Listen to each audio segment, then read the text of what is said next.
In this video, I want to start covering the second creation story. But before we do, I decided to kind of take a different approach because I know what they're getting to. And I think we should just go there first and understand in modern terms what they're doing.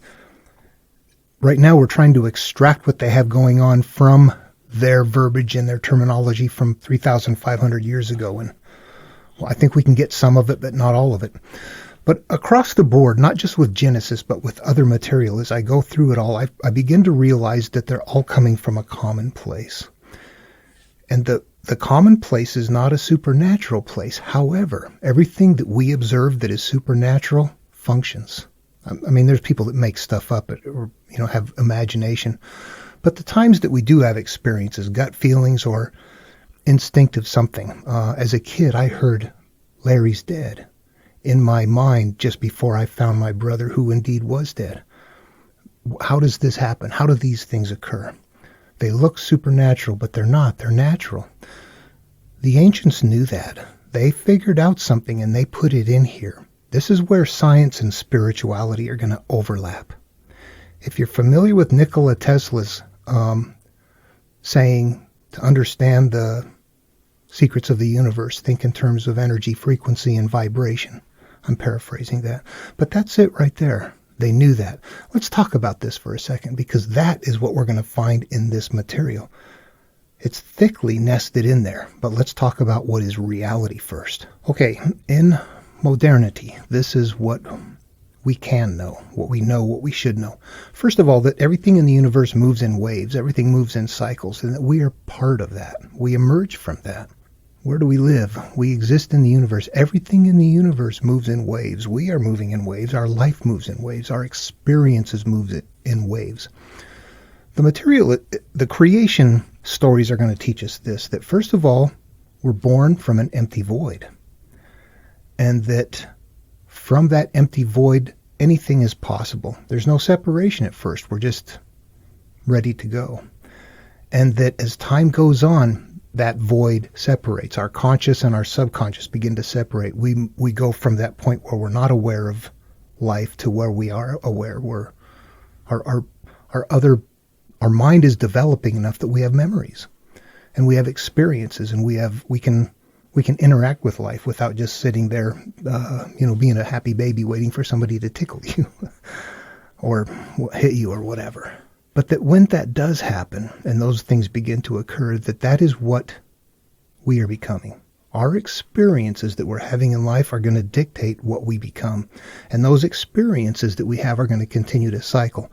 They're going to emerge from where they came from. And they're going to continue to live in cycles.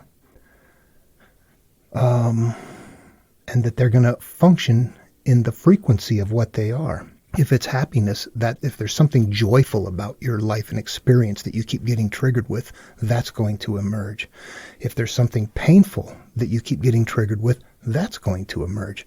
All of it works the same way, and it's going to appear in the way we choose to qualify things, the way we name things, the way we decide that life experience is.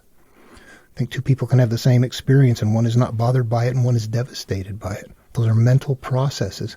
It's teaching us that in the beginning, that first we are capable of becoming anything, then we begin life, and life begins to unfold for us in the manner in which we've named, classified, qualified, whatever our life experiences are, and that they're going to continue to cycle in that same manner. That's what it's teaching us in the creation story. Then it goes on, when it gets to first sin, that is when we leave that yay, I'm a happy baby, into our life where, now we're now going to be emergent into, now we're lying a little bit, doing something different. There's this escalation that's going to continue until we're, older in life and go, oh my God, what have I become? All of that's going to happen. But what they're teaching in the creation is that right there, that those things are happening. And that's what's going to emerge in the material. When we see plants growing out of their seeds, or seeds providing, whatever, growing the plants out of them, and they're alike. That's what it's teaching us, that what we're holding inside of us is going to emerge in the same nature, and that what comes out of us If we look at it, we don't know. We got stuff hidden inside. You might be going, oh my God, why do I do this? What is it? Look at it. What's the nature of it? What's the nature of the fruit? The seed is going to be of that nature. And it's going to be a cyclical kind of a thing in life. And that you can change that and replace it with something different. There, that's it. That's what they're getting to.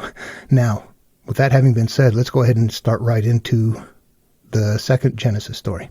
And I want to say that there are differences between the first and the second one. There's a few different things going on, but I'm not going to talk about that now. I decided after I do this one, the second Genesis video, I'd like to do a side-by-side comparison, so we'll definitely cover some more at that time. I'm going to start by just reading it all the way through to get a flow. In the day that the Lord God made the earth and the heavens, when no plant of the field was yet in the earth, and no herb of the field had yet sprung up, for the Lord God had not caused it to rain upon the earth, and there was no one to till the ground. But a stream would rise from the earth and water the whole face of the ground.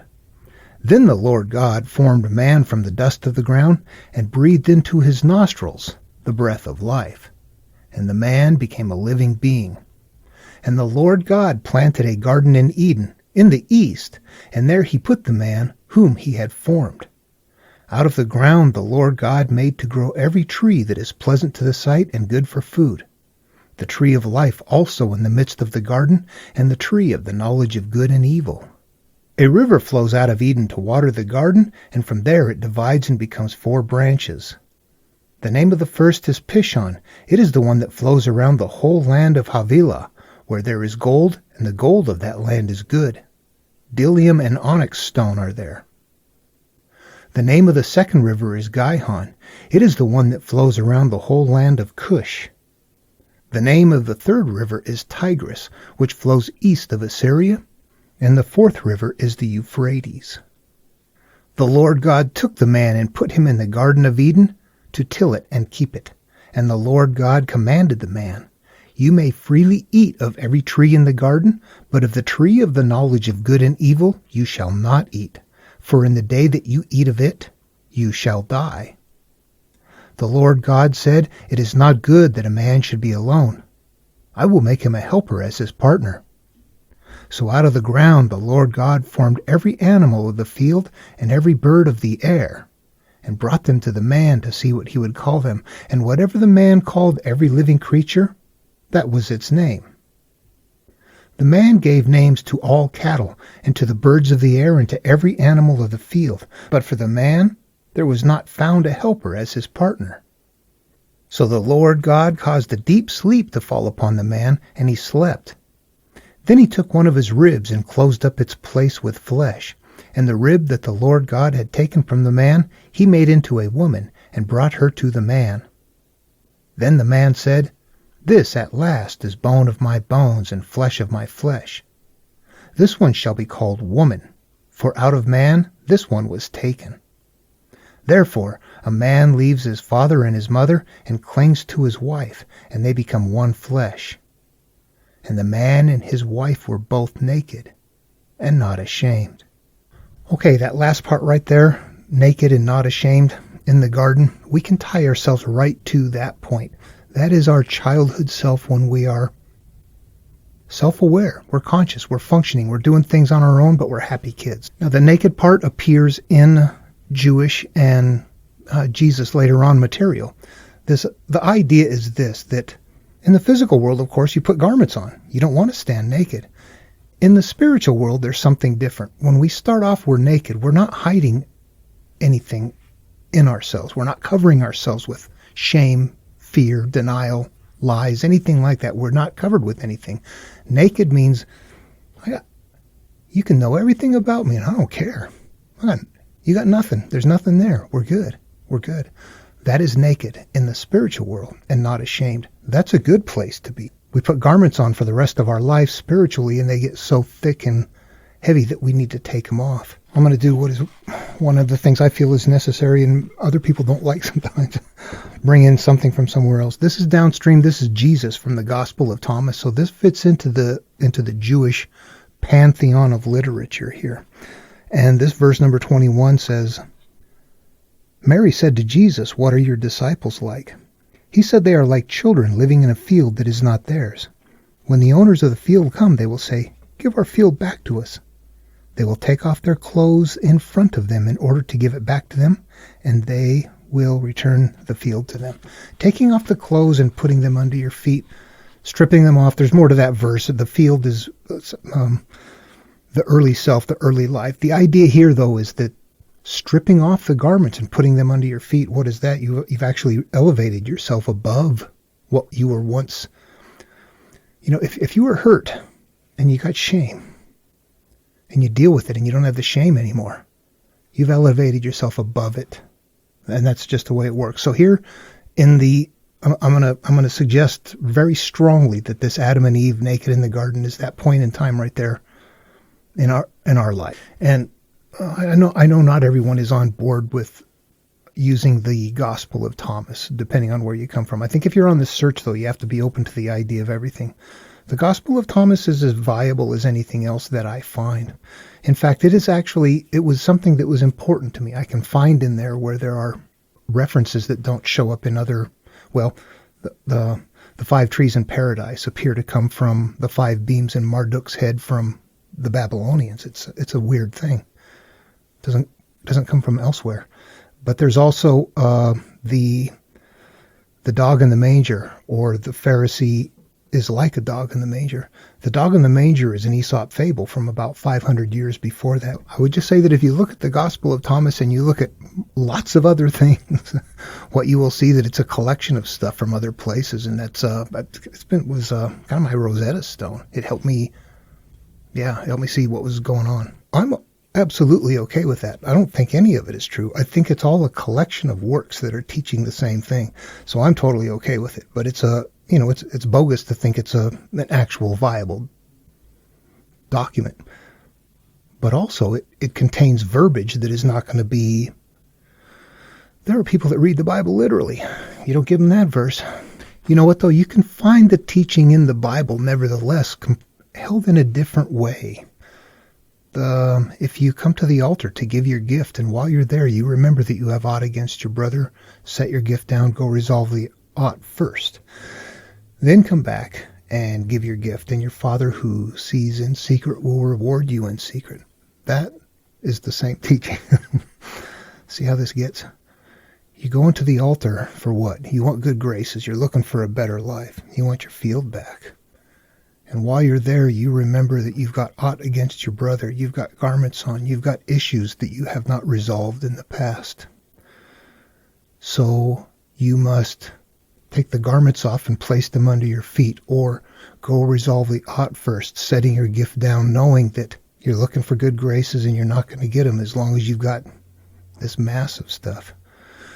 Once you successfully do that, you will see the kingdom then in the Gospel of Thomas teaching, the kingdom of heaven within that happy place. You will feel the resolution, and you see how it lines up. Or in Jesus is your Father who sees in secret will reward you in secret. So that's telling you, hey, don't look for anything out there. Just go do this. And if you do that, your life will be better. Then come back and look for the good graces. And it happens because you've dumped the baggage. You've let go of what you're hanging on to. You see, the teachings are in there in different forms. It's a wonderful thing.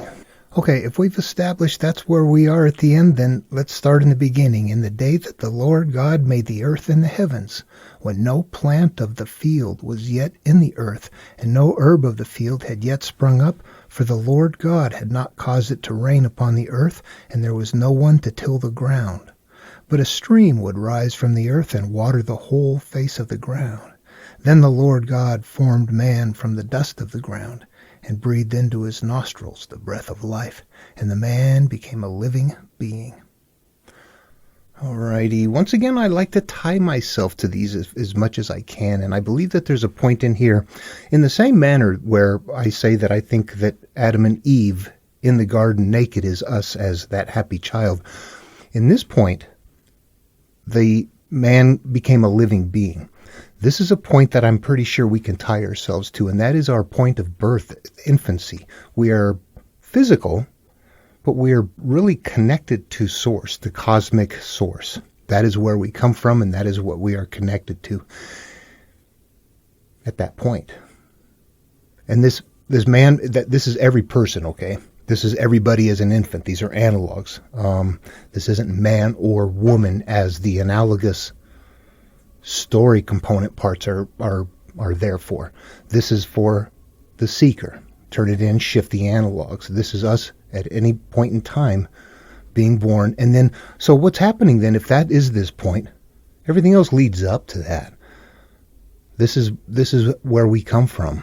And let's look at it again and see what we might pick apart. All right, I'm going to speculate, but I think that the parts are going to fit, and I think it's something that you can look at and say, well, yeah, possibly. It's at no point we have to make anything up, claim supernatural or anything like that. It's just trying to make sense out of what's going on.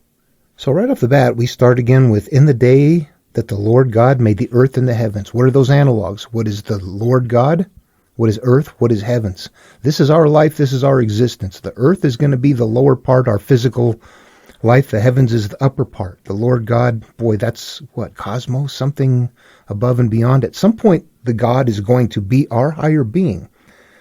And if you get to that place where you are thinking and functioning through that part of who and what you are, it is as if you are out there someplace. It is as if you are not connected physically, but you're connected, I don't know how to describe it, in a cosmic way, sort of. It's a sensation, that's all it is. But you can get there, and your awareness is there. We kind of lose connection with that. Now, before I move on, I want to clear up some terminology that I use, and that is, sometimes I say we're born at this point, we're a blank slate, ready to be programmed.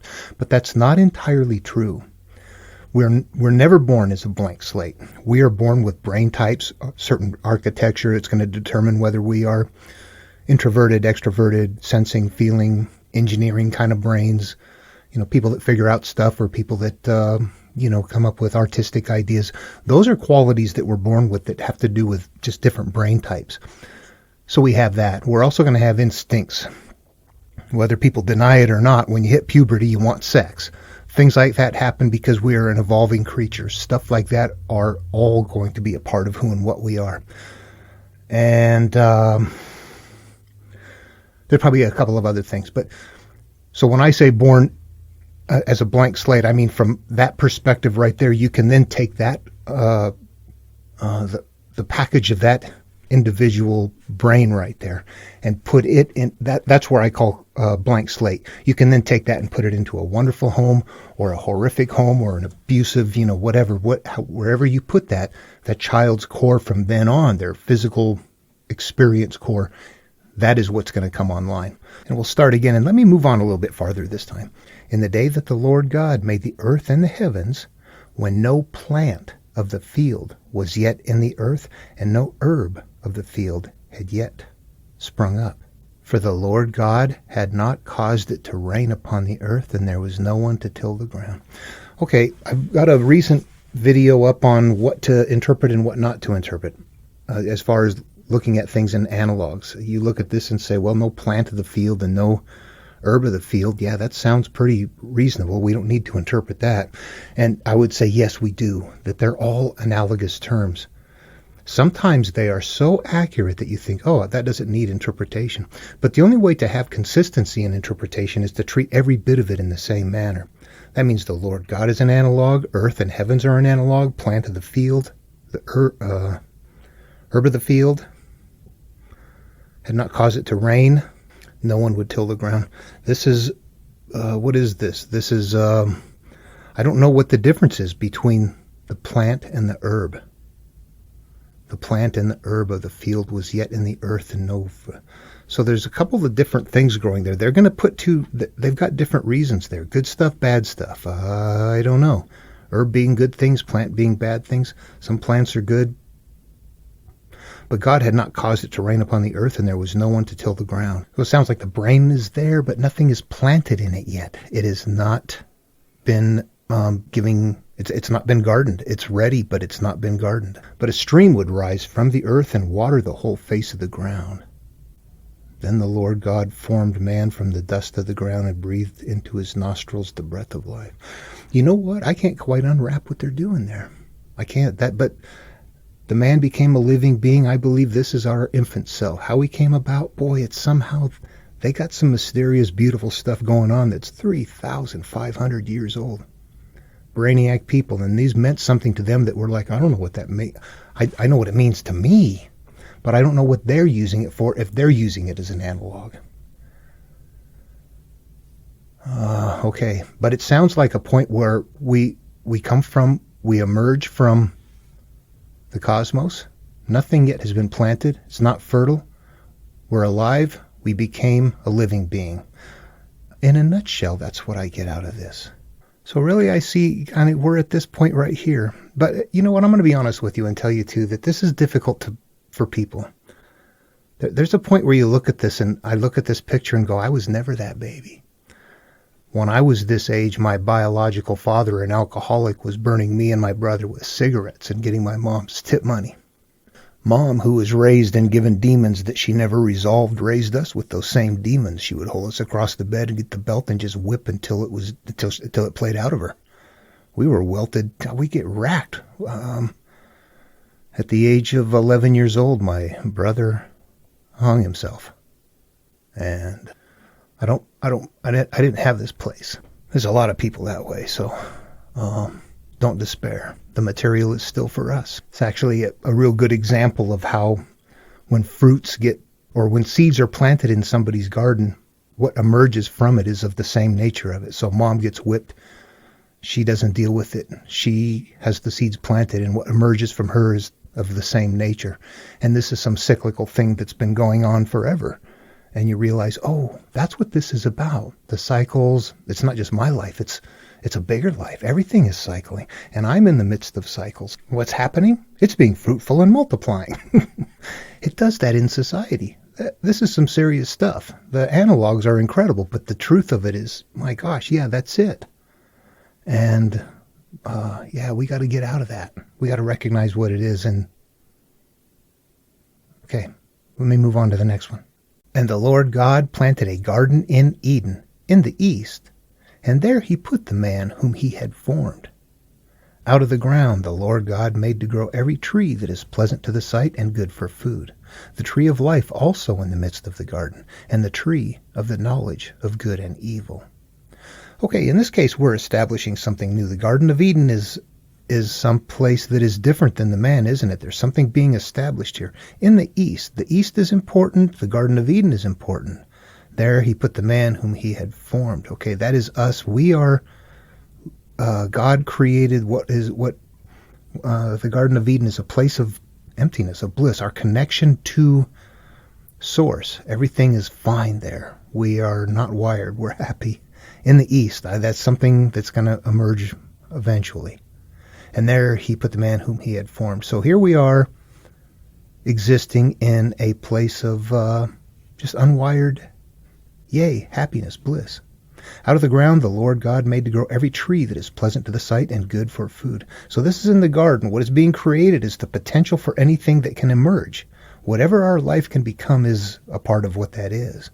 All of that is there ready to go. It's just nebulous at this point. It's being set up as, here's the potential for your life. Pleasant to the sight and good for food. The tree of life also in the midst of the garden, the tree of the knowledge of good and evil. Okay, so the tree of life is going to be the tree of this knowledge, and the tree of the knowledge of good and evil is going to be the life that we could live without this knowledge.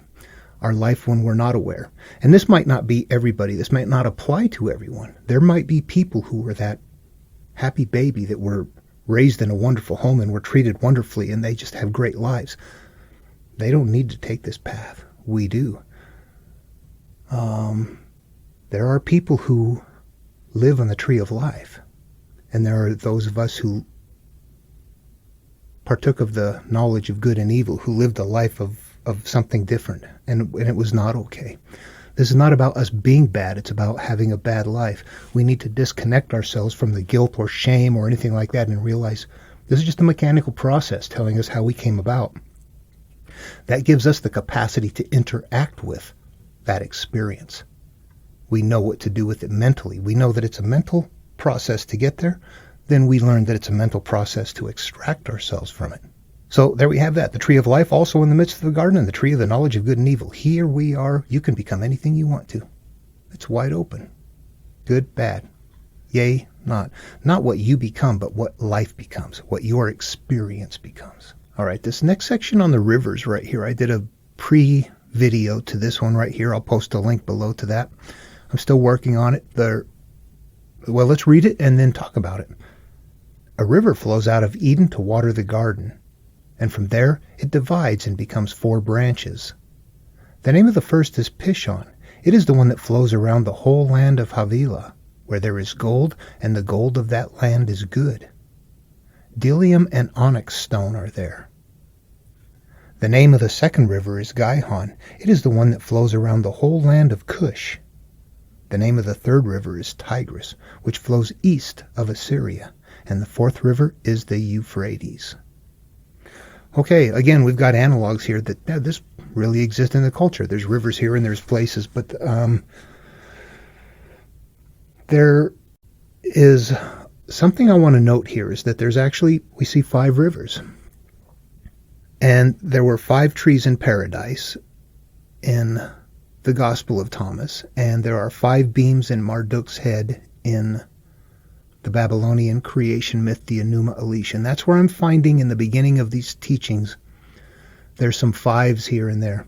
And one thing that emerges through the material, if you play it through in the psyche, is that there are actually 4, 5, maybe 6, depending on how you divide them, component parts of the human brain. We have that higher self. That's where we emerge from, the cosmos. That's something out there that we can connect with. I don't know what that is. We can't do it, though, without our conscious mind. It's a strange thing. I don't know how to describe it. Certainly, as a kid, if I was connected to that, we have no recollection of it, do we?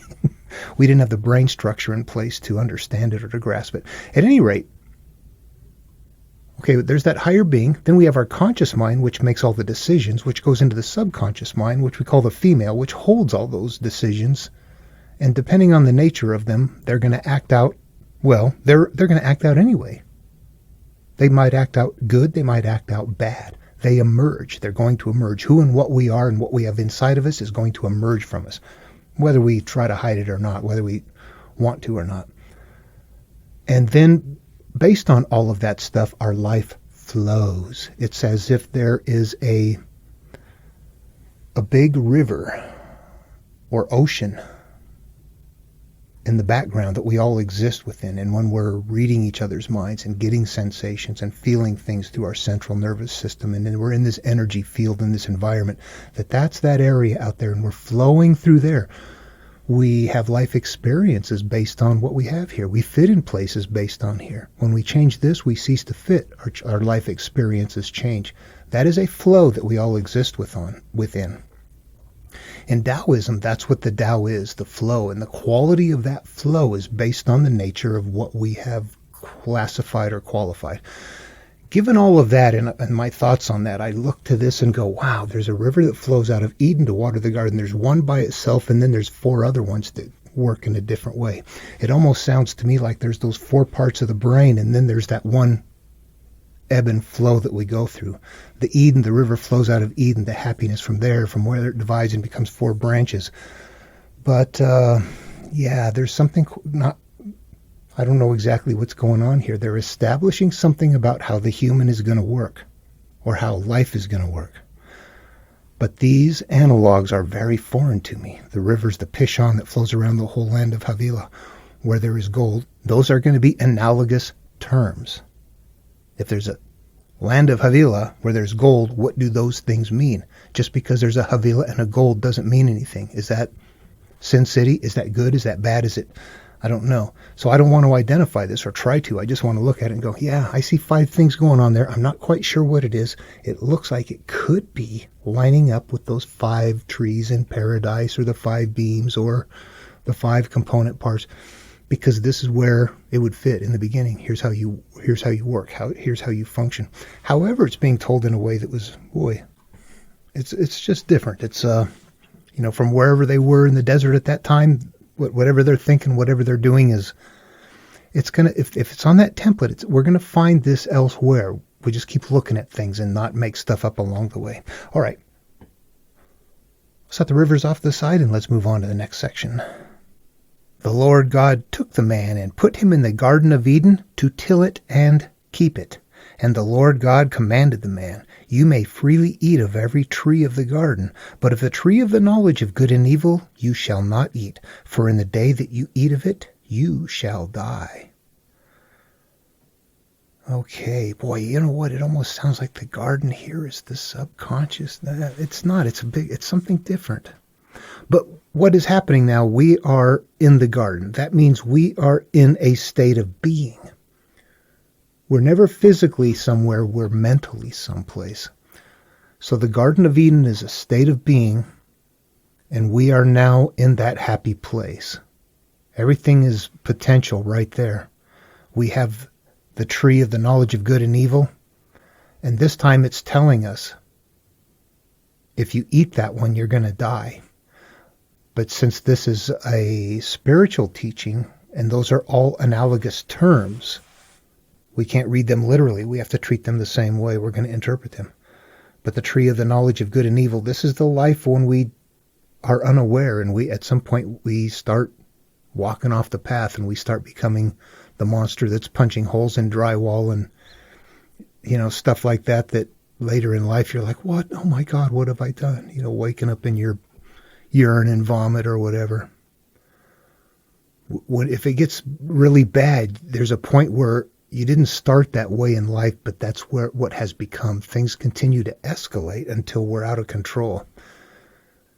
We have eaten of the tree of the knowledge of good and evil. And then we die a spiritual death, and then we want a rebirth. We want to shed that stuff somehow. We want to manage it in such a manner that we're no longer affected by it. I'm getting ahead. This, right here, this is simply telling us that, we're gonna have a rough life. Period. Let's move on to the next one. Then the Lord God said, it is not good that the man should be alone. I will make him a helper as his partner. So out of the ground the Lord God formed every animal of the field and every bird of the air, and brought them to the man to see what he would call them. And whatever the man called every living creature, that was its name. The man gave names to all cattle and all the birds of the air, and to every animal of the field. But for the man there was not found a helper as his partner. Okay, this is a fun one. I'm going to stop right there. This continues on a little bit as now he's going to be put to sleep and the woman is going to emerge. But right here, what I want to point out is, to me, one of the things that you look at is things that don't seem like they flow well, and this one doesn't. Right up at the beginning, it says, Then the Lord God said, it is not good that the man should be alone. I will make him a helper as his partner. So out of the ground, the Lord God started forming animals and things like that. Is God thinking, I need to create an animal for this man? That would be very bizarre. Anyway, what happens is that now the man goes on to name things. In all of the teachings, there is a part where we are judging something, naming something, speaking the word. There is a point where we are calling into existence something, but the way it works in the spiritual world is the way we judge a personal experience. I got molested. I hate you. I'm ashamed. Right there, something was just named. And that is going to exist. That was just called into existence. Grandma loves you and hugs you and gives you that big, lipstick thing on the cheek. Because that's what grandmas do, because after they have guilt over their kids. Yeah, I don't know how that works, but it's the sequence. You can see it always happening in the same way. All of these things are experiences that we're putting away that are becoming who and what we are. And as long as we're not paying attention to it, we begin to live through the memories and the emotional experiences of those right there. When we look back at this as a helper, what we have is that actually we are at that stage in our life where we are developing. We are moving from that infant that is unaware. As we're naming things, we are learning things like, oh, that's a banana. Oh, it's also yellow. Yum, it tastes good. Oh, now I know how to ask for it. Now I know how to get it for myself. We're learning things as we go along, and as we do, we're developing more of our brain until we become a functional individual that is now going to be processing their life. And again, because of what I mentioned earlier, there's more going on in the background. This is really, I think, an idealistic way of them telling us that we're trying to get to a point in life where all of those experiences are understood and that we disconnect from them, regardless of when they started. It started before us, generations ago. We're just next in line. We got to understand that to help us get away. Anyway, that's what's happening here. Looking for a mate. We don't have a mate at first. We're alone. We're empty in the mind. As we grow, we begin naming things. We qualify our life experiences and give them names and emotions and existence and put them away, and we become who we are. We're naming those things. All of these, the cattle, the birds of the air, thoughts, things on the ground. Cattle is what they're eating. It's a good analog. It means the stuff that emerges from us. The cattle is something that comes a part of our life. The birds of the air are thinking. Maybe you don't act out, but you're like, oh God, I hate them. And to every animal of the field, but for the man there was not found a helper as his partner. So at this point in time, we are naming everything, but then we move right into the next part. And before I do, sorry for the flow. I went back and edited this in. I'm giving examples of ahead of time of how we come about that everybody is going to recognize. But so far in the material, it hasn't come up with anything derogatory. All there has been so far is a warning that if you eat of that tree of the knowledge of good and evil, you will die. Hasn't eaten it yet. And so far what has been named are all good things. Nothing has happened yet. All the potential is still there, but we are not. We have not yet had those experiences in life yet. We're just learning that once we do, or if we do, get ready. Here it comes. That's what it's doing. It's setting it up for us. It's telling us how to prepare to look for how we came about. So the Lord God caused a deep sleep to fall upon the man, and he slept. Then he took one of his ribs and closed up its place with flesh. And the rib of the Lord God had taken from the man, he made into a woman and brought her to the man. Then the man said, this at last is bone of my bones and flesh of my flesh. This one shall be called woman, for out of man this one was taken. Therefore, a man leaves his father and his mother and clings to his wife, and they become one flesh. And the man and his wife were both naked and not ashamed. Okay, this is the part that I recognize the most. When we... the deep sleep on the man, pulling the rib, all of that, very colorful, analogous terminology that the subconscious is emerging from us. All of us are going to have our Eve emerge from our Adam. They're not even called that at this point, actually. This is man and woman, conscious and subconscious, carnal mind, soul, spirit. All of those are terms that when you break it down and you look at all the material, you have to make it interactive in order for it to be effective. Once we treat them as analogs and mirror them into the psyche, they come online. Do you see this? This one, the bone of my bones, flesh of my flesh, shall be called woman, for out of man this one was taken. Yeah, woman emerges from man, always. Subconscious emerges from conscious as we grow and develop, always. For out of man it was taken. Therefore a man leaves his father and his mother and clings to his wife. Terms again, you grow up, this sounds like you need to grow up and get married and cling to her, and they become one flesh, which is kind of strange. We don't become one flesh. And what happens if there's a bad relationship? What happens if your husband's beating you or something, somehow? Affairs. What if life is not okay? And in this very same culture in Leviticus, they're told that if you find out on your wedding night that your wife is not a virgin, you are to take her to her father's doorstep and stone her to death. It's pretty barbaric. And all of this stuff resides in conflict. That's why you have to interpret everything, and you can't treat any of it as it is real. Although we know that in their culture, that's what was happening. I'm certain that's what was happening. Otherwise, it wouldn't be written down. How sad is that? Yeah, we can't go to places where we think it's literal. The father and his mother, you leave your father and your mother and you cling to your wife. What you do is you leave your mother and your father, yes, whoever you emerge from, but you cling to your subconscious and you become one. This is where we are married. This is where there is no conflict in our being. This is where we're not having experiences, life that you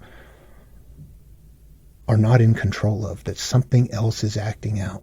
Sometimes you might catch it. I've seen people before that just act things out that they don't even know they're acting it out. They're angry. They're so focused on something they don't realize, oh my gosh, I think we all do that at some point in time in our life. When we wake up, we realize that. That is when we have divorced our wife. So that hasn't happened yet. At this point in time, what we're seeing in the material before first sin is that we have become that pure child, disconnected, connected with Source. Your higher being is what you're living through, not your life experiences.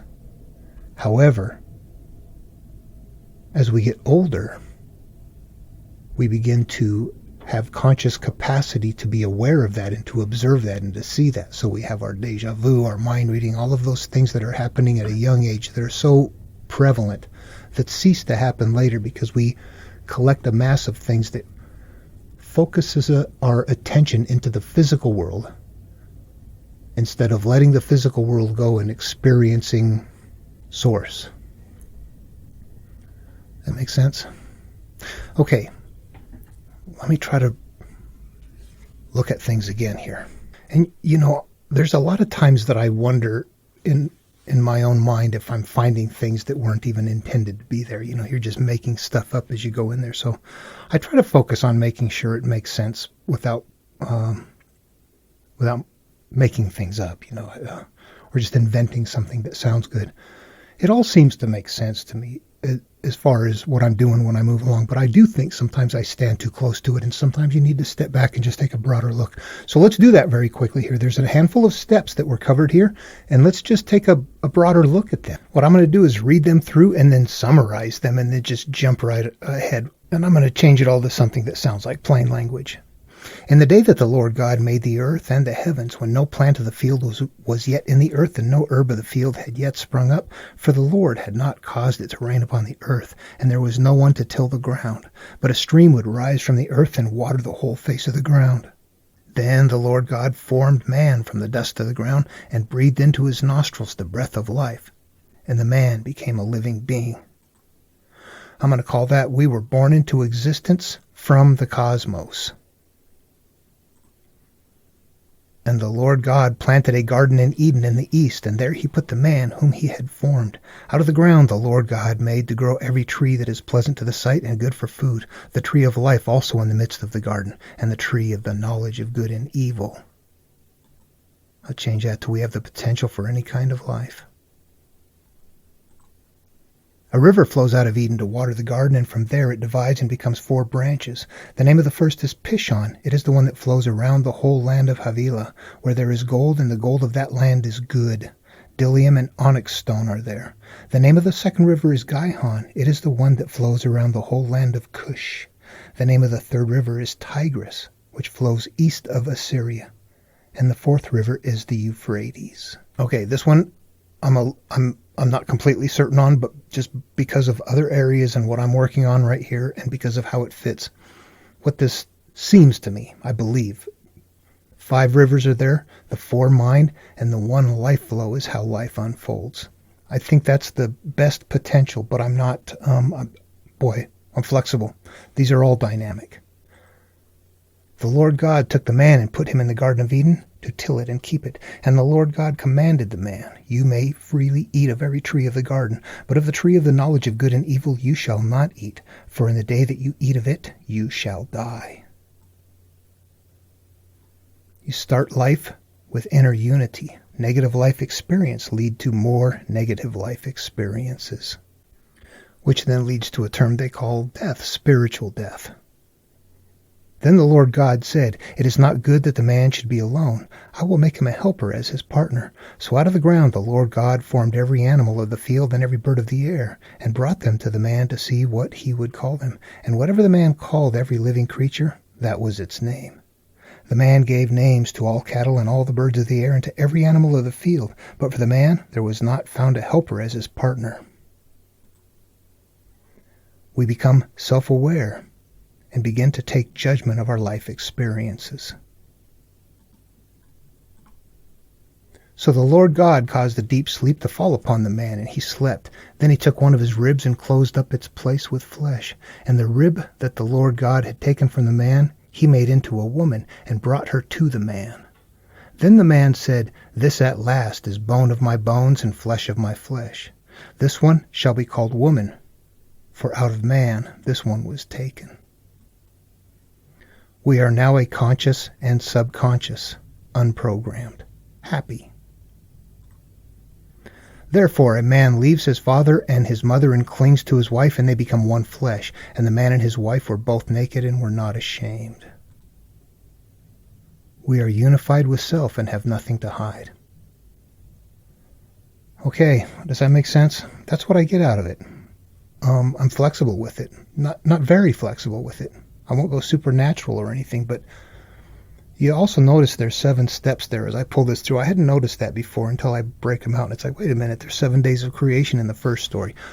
Later on, I'm going to line those. I'll take a look at things and see how that lines up. I'm not going to in this video. I'm going to go ahead and probably bring it to an end. Yeah, honestly, I think I'm going to leave it there for now. You go through this and honestly, I get done and my brain hurts, but that's a good thing. That's always a precursor to, in a day or two, the mind will have stretched, you're seeking something that comes. I almost think this is like that Akashic Records thing or something like that. It's like, well, I'm looking for answers and I can't find them. Where do they come from when you're seeking like that? And I think they just come because it's us.